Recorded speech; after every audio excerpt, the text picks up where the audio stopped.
Hi, everyone. Welcome to the 2022 Hot Topics in Environmental Law Summer Lecture Series.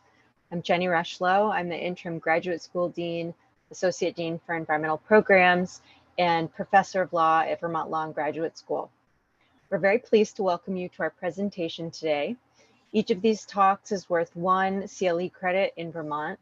And if you'd like to claim that CLE credit, you just need to keep track of it for your records.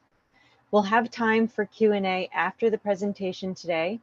And if you're watching on the VLGS YouTube or on Facebook, you can enter your questions in the chat or comment space at any time, and we'll get through as many as we can. Today, we are pleased to welcome Professor Natacha Mesa Tejeda. Professor Tejeda is a lecturer in business law at the University of La Habana, Cuba. She studied law at the University of Oriente, Santiago de Cuba, before completing an LLM in business law at the University of Barcelona, Spain, and a PhD in law from the University of La Habana, Cuba. She has written extensively in the field of corporate law, commercial arbitration, and the law of foreign investments in Cuba. Professor Tejeda joins us this summer as the 2022 Distinguished Energy Law Scholar at VLGS.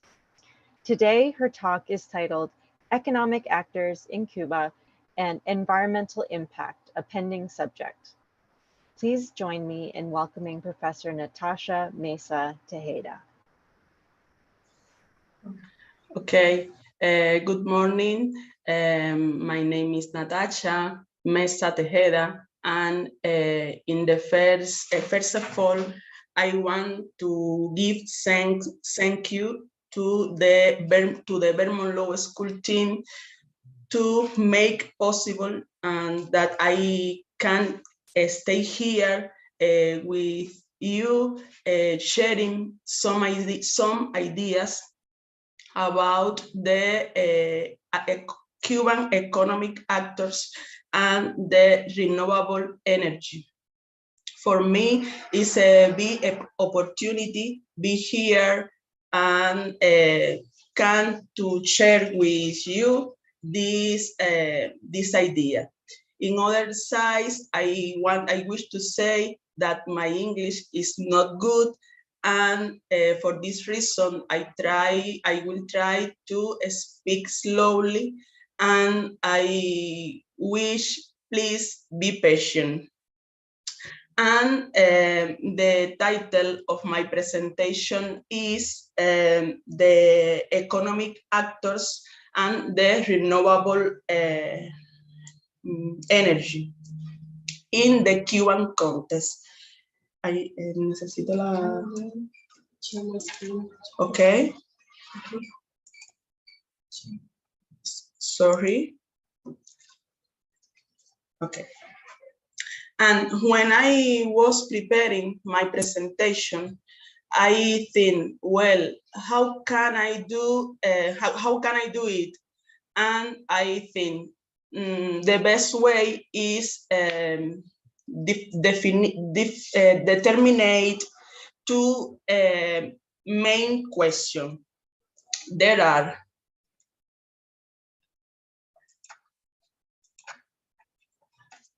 what's happening in Cuba right now, and the other one is where do we need to go?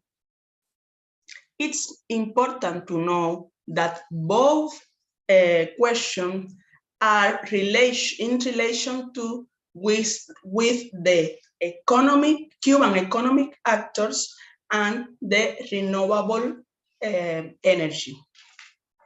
In relation with the first question,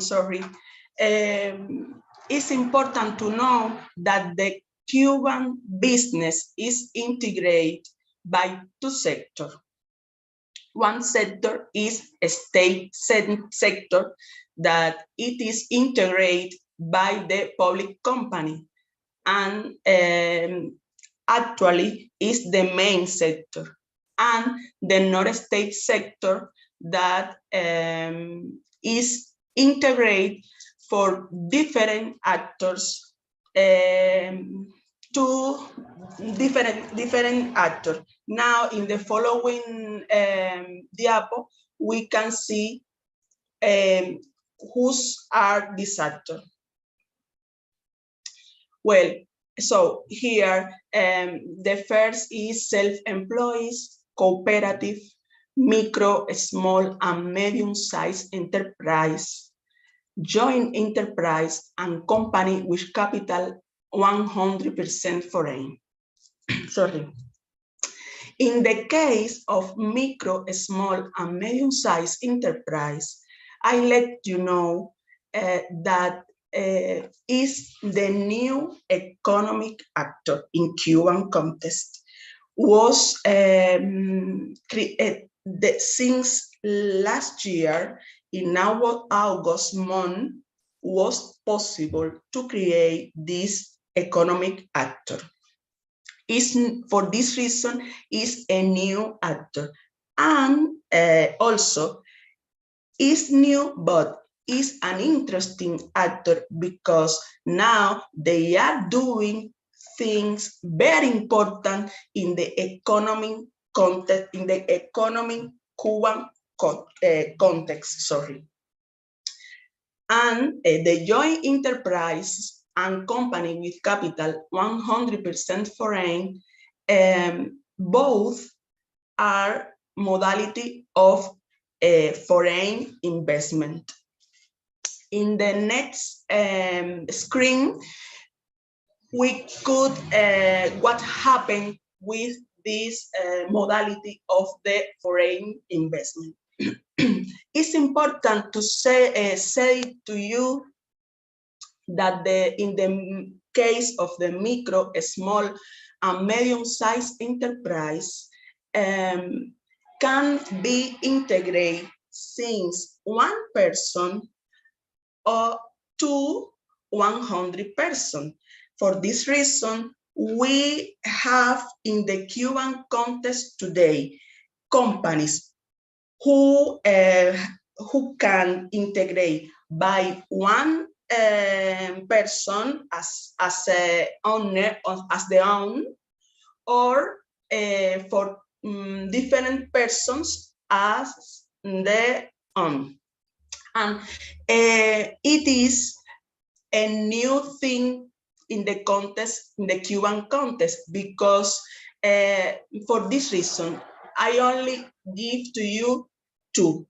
One, the companies who create in Cuba before last year, everything have capital public for in a side, in the other side, mixed public, mixed capital, and everything company have two or more owner. It's not possible to create companies who one person as a owner. And for this reason, I consider that it is an important aspect in the Cuban context, economic Cuban context. So here in the next screen, I comment to you in relation with the sector that where the private sector develop their activities.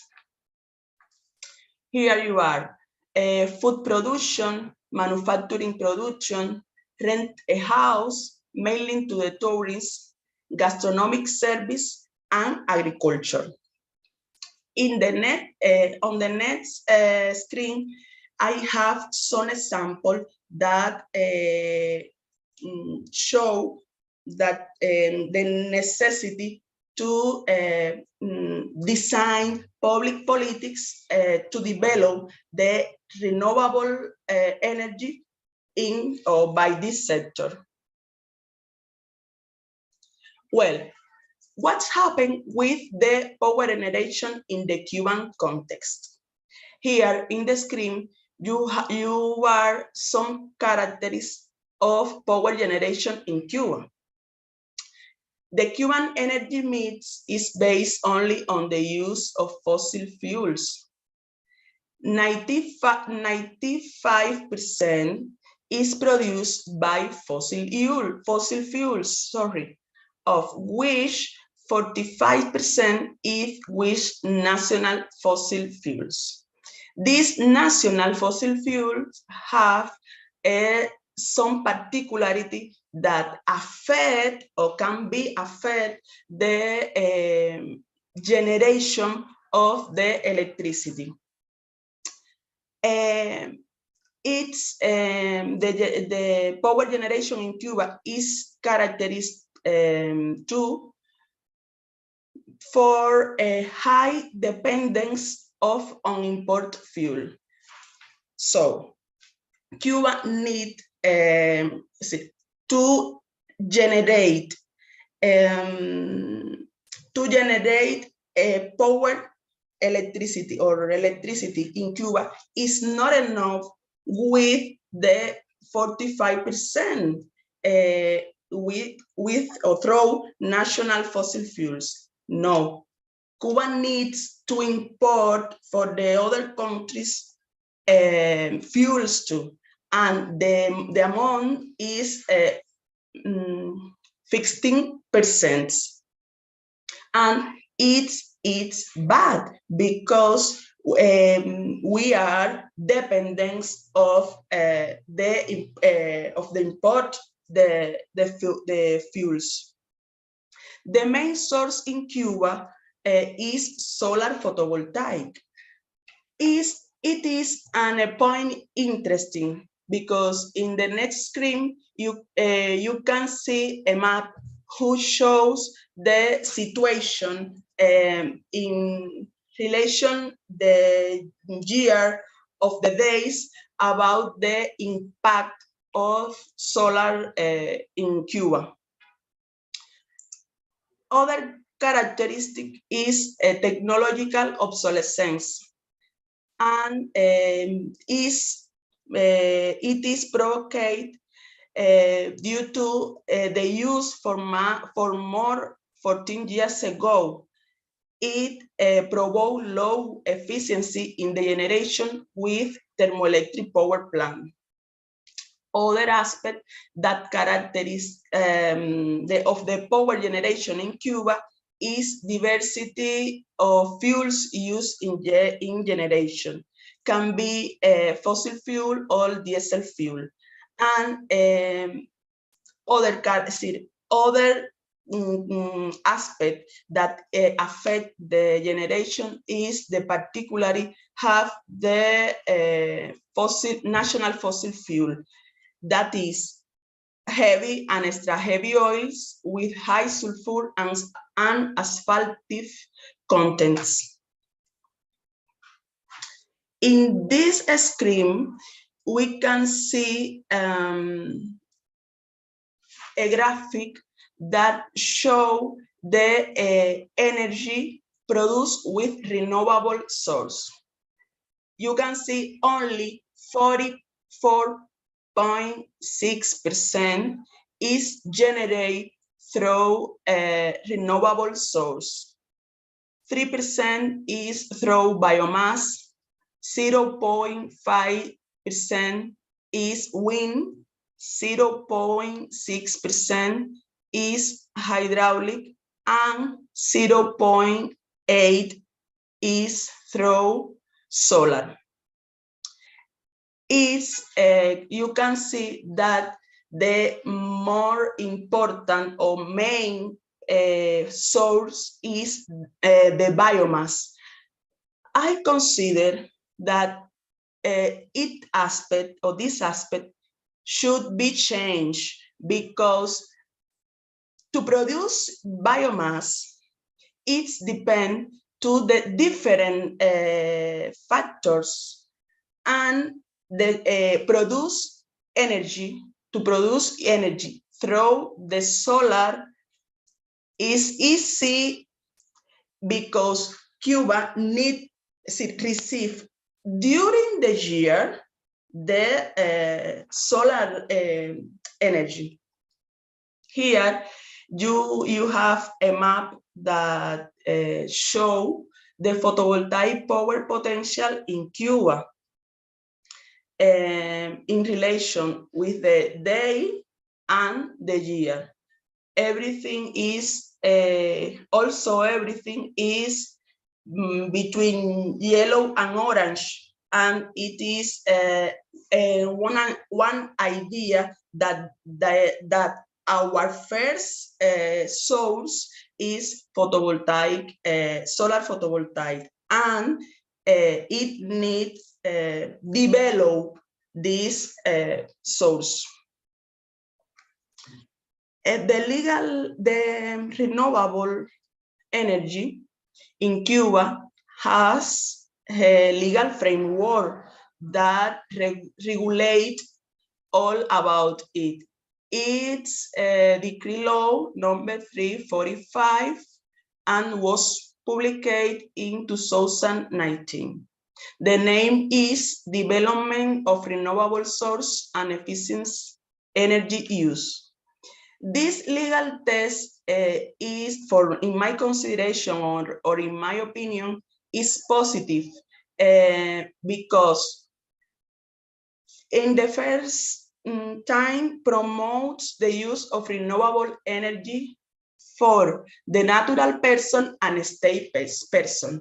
And I want to make some consideration about it in the next screen, because it's not the same natural person and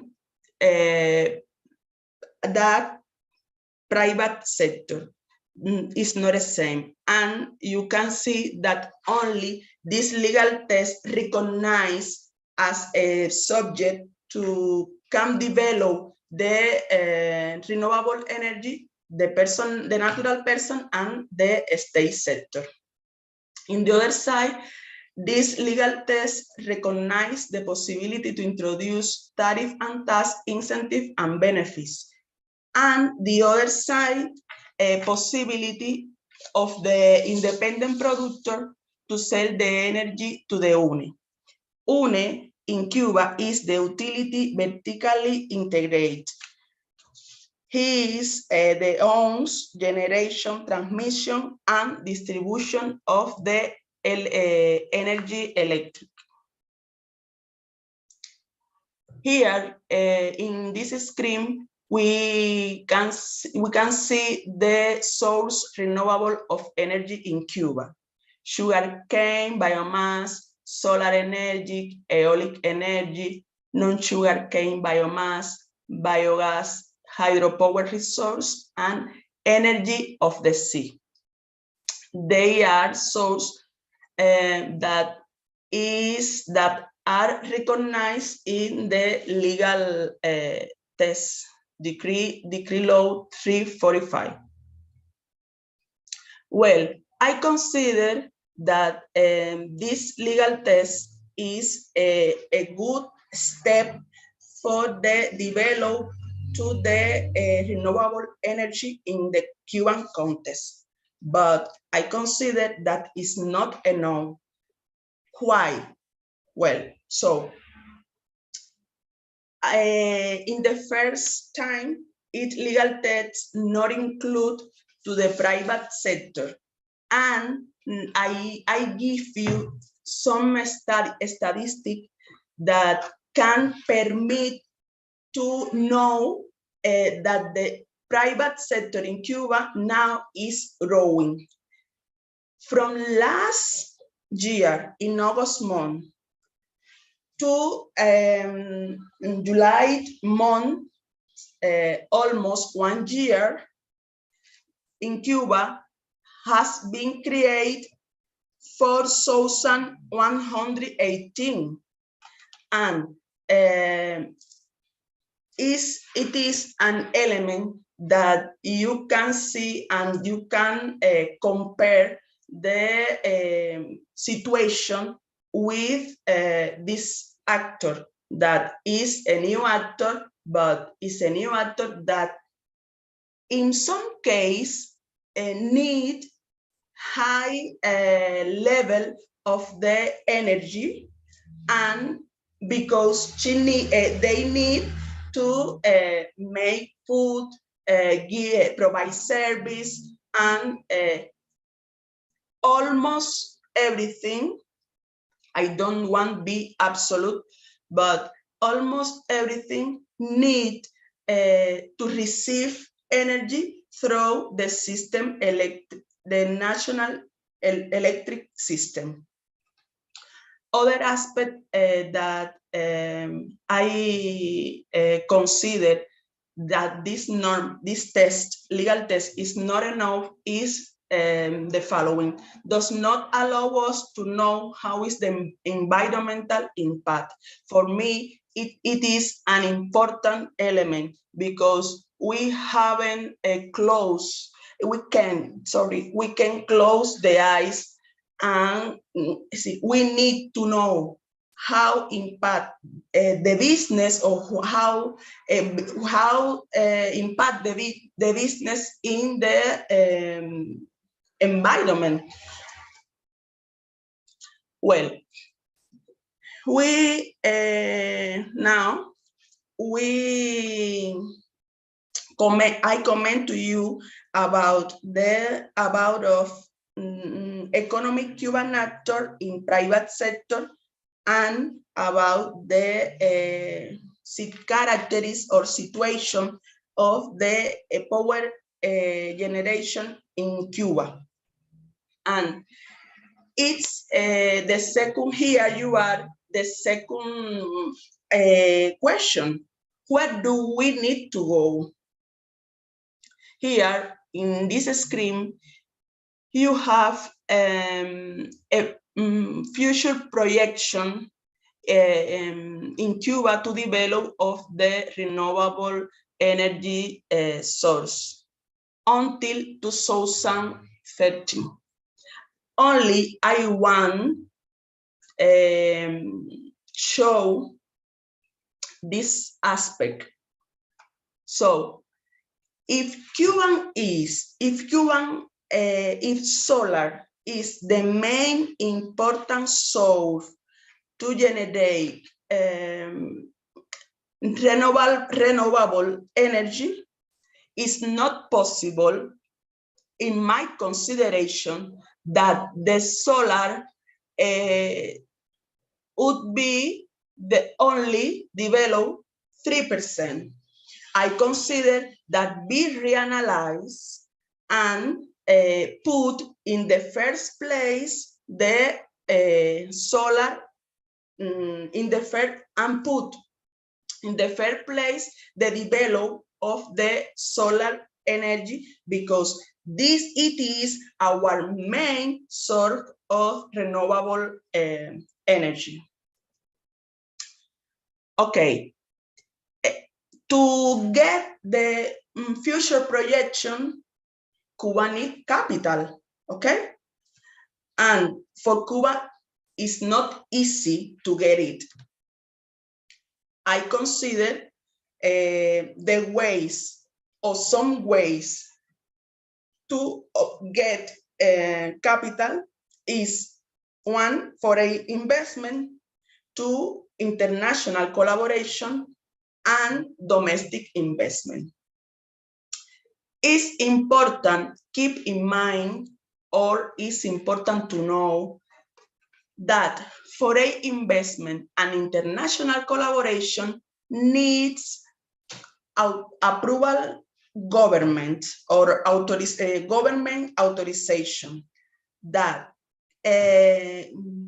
in some case get this authorization can be the process to get this authorization can be delayed in the time, and it is it can be not a good situation for the foreign investment, because need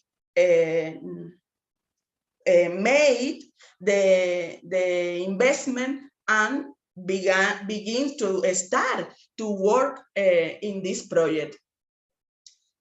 For this reason, I consider that it's necessary move the mind and found other ways to keep develop of renewable energy.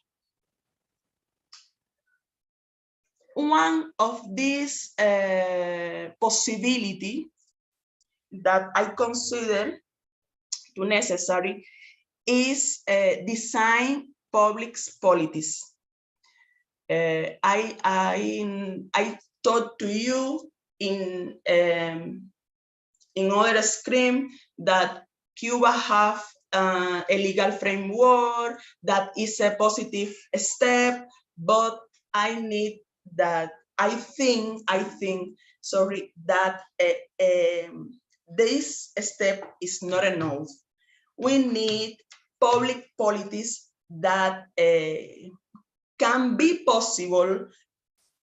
For one way, include and articulate all economic actors and to incentivize the use to the renewable source of energy. While I was preparing my presentation, I think, well, in the second aspect, relation with incentivize the use to the renewable source of energy. One example can be reduce the amount to company should pay by taxes. This reduce can be during a time, and other way can be extend the time who the company needs to start to paying the taxes. Maybe this incentive or benefits can be for no everything taxes, but if it's possible or was possible for some of them taxes. I want to tell you that in Cuba we have experience in this aspect, because in foreign investment some modality receive these benefits in relation with the taxes. And I consider, for this reason, I consider that we can use for the private sector to incentivize the use of the renewable energy. Now, I give to share with you, for example, there are private enterprise, and they do different activities. The first is this enterprise, the name is Renova. Renova is their main activities is provide service to installation or maintains for the kits, solar kit and wind kit. This service they bring to the other enterprise in Cuba, and this company also import this device and to sell to the other company, Cuban company. I think that is a good experience and because they contribute to they use the renewable energy, and is an example that can receive the benefits to limit in the amount or the time to pay taxes. Sorry. This is other company. The name is Media Luna. Media Luna, the main activity is mainly food production, but as you know, it's a medium enterprise, and they are high electricity consumers. And I consider that these public policies that I think Cuba needs to develop the renewable source can be incentivize the development of this actor, because it's not the same to pay a high amount of money by concept of generation of the electricity, and have their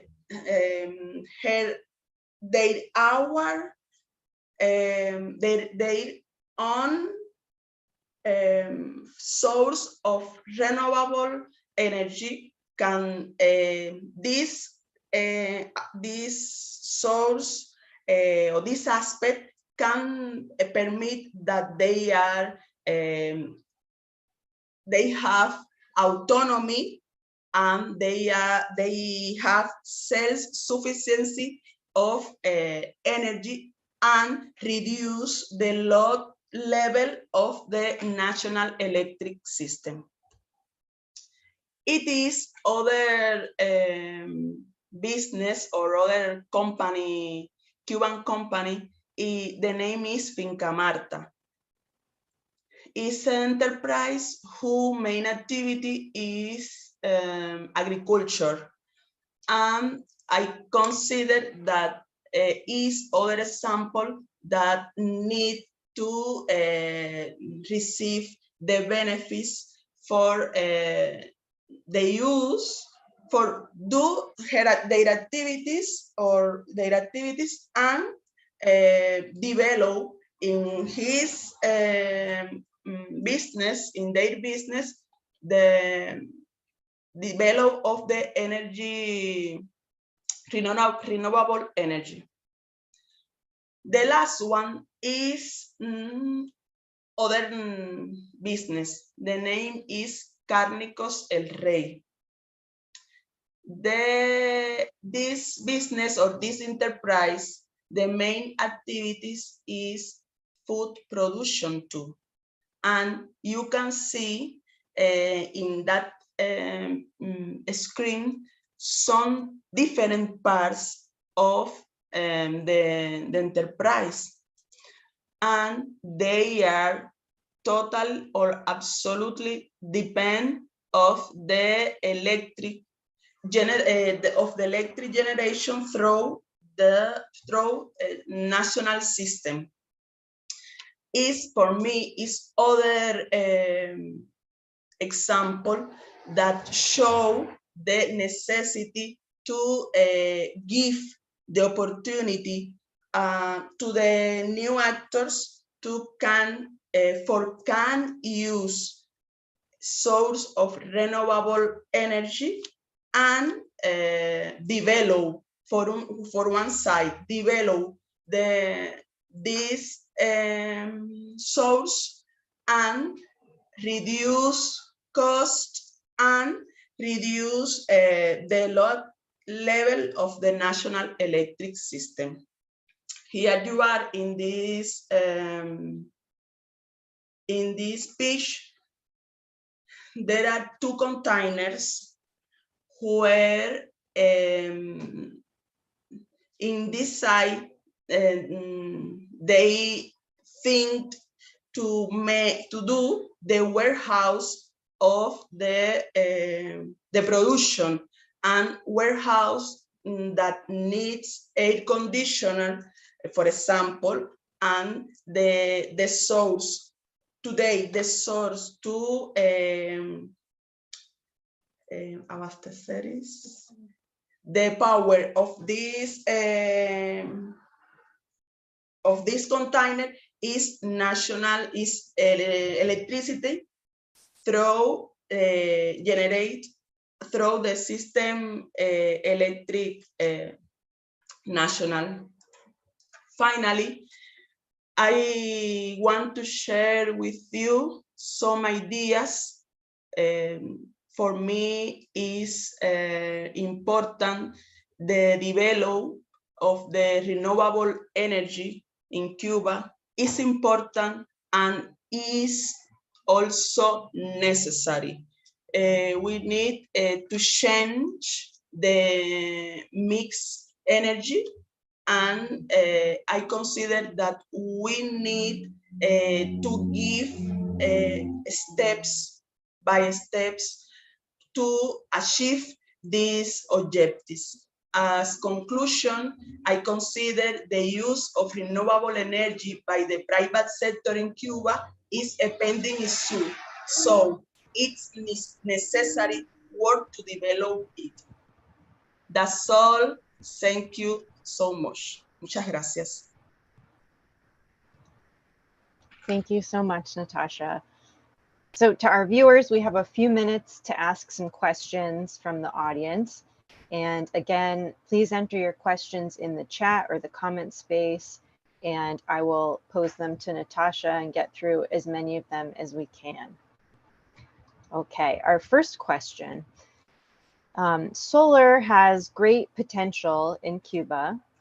What are the biggest barriers to scaling up solar production? Is it legal, political, financial, or all of the above?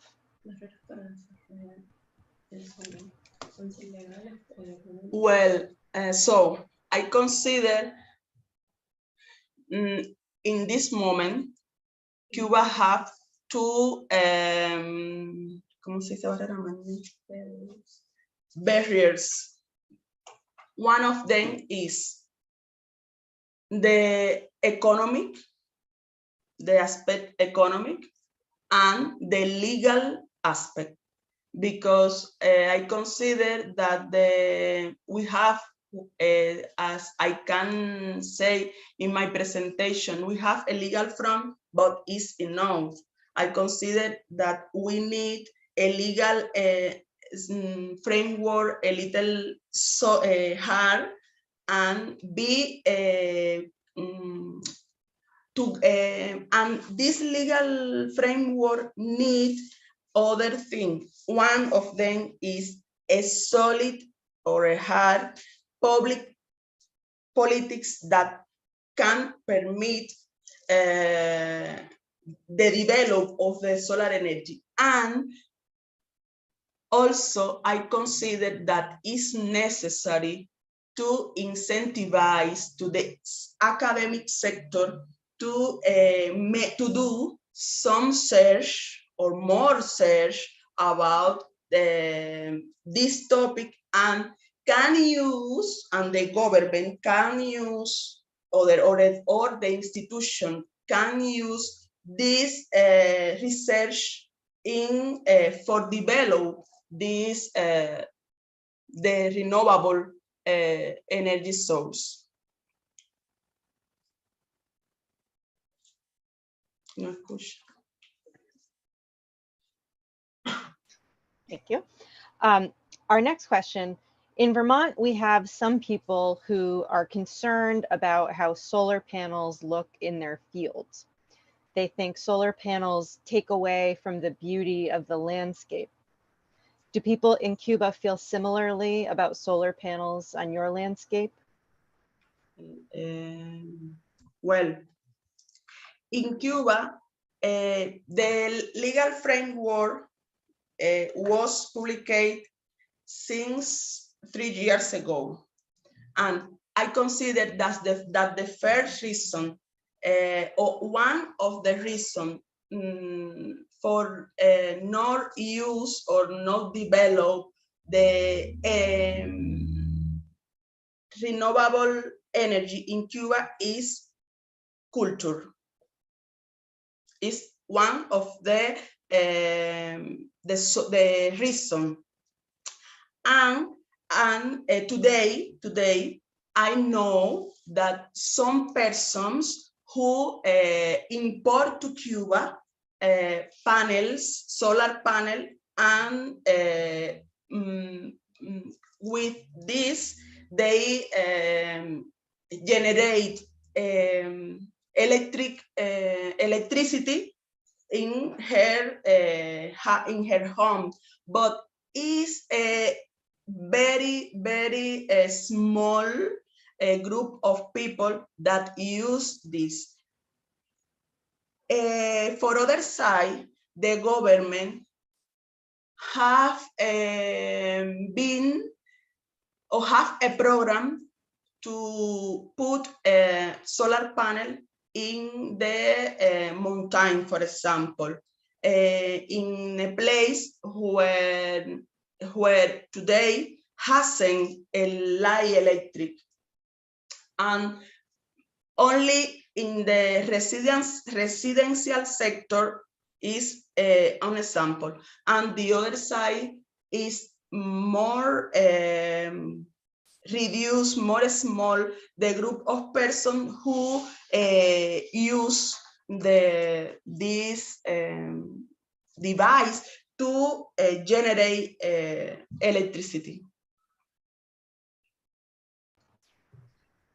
Thank you. Next question. What impact does the United States embargo have on solar investment in Cuba? Okay, I consider that the impact of the embargo is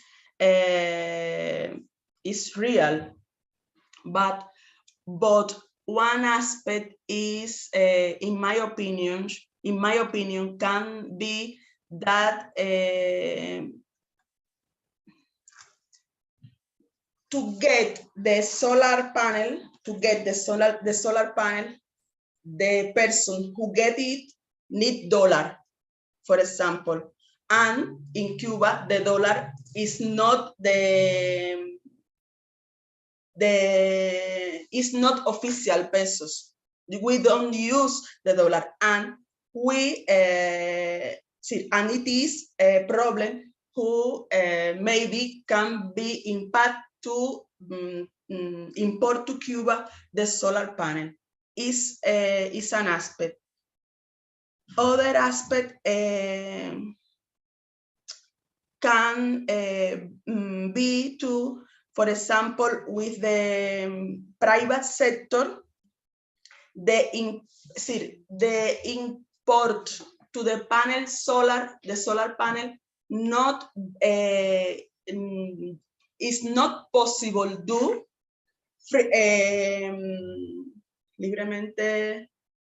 freely. Then so they need a Cuban company that buy the panels, solar panel in the foreign, in the other country, and enter this device in Cuba, and can be a reason because it is this enterprise in the middle of operation can be more expensive the operation. Okay, thank you. What countries provide the greatest foreign capital investment in renewables in Cuba? And are those projects financially beneficial to Cuba and the Cuban people? Or do those profits tend to flow back to the foreign country? Could you repeat the question, please? Sure. what countries provide the greatest foreign capital investment in renewables in Cuba? And are those projects financially benefiting Cuban people, or do the profits flow back to the foreign investing company or investing country? In the case of the first question, the countries who have foreign investment in Cuba, I remember the number is not a big number, but is Germany one of them, Spain, and I know that Cuba have a project with Turkey too.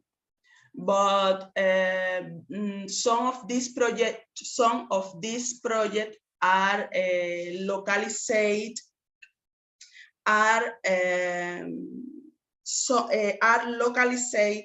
in some parts of the country. For example, some are in the Zona Especial de Desarrollo del Mariel. Is a zone in Cuba that was created to incentivize the development of foreign investment. And one aspect of this zone is have benefits in relation with the taxes. And the objective for the development of this project is to benefits to the Cuban people. But I consider that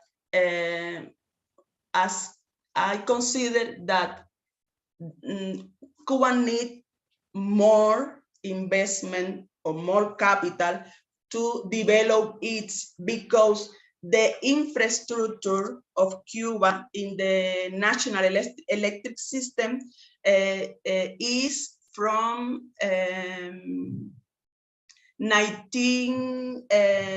middle of the last century, and needs technology, needs technology, and to get technology needs capital. And for this reason, it's not enough with the foreign investment that we have today. Okay, thank you. I think that we will wrap it up there with those questions. Thank you so much, Professor Tejeda, for your presentation, and thank you to everyone who joined us today. Our next talk will take place online here on Tuesday next week. Have a great day. Okay, thank you for you and for everything. That for me is a big opportunity be here, and I think that my presentation I can give some ideas about the reality of the Cuban context in relation with Cuban economic actor and the renewable energy. Thanks once again, and muchas gracias. Thank you. Bye-bye, everybody. Bye.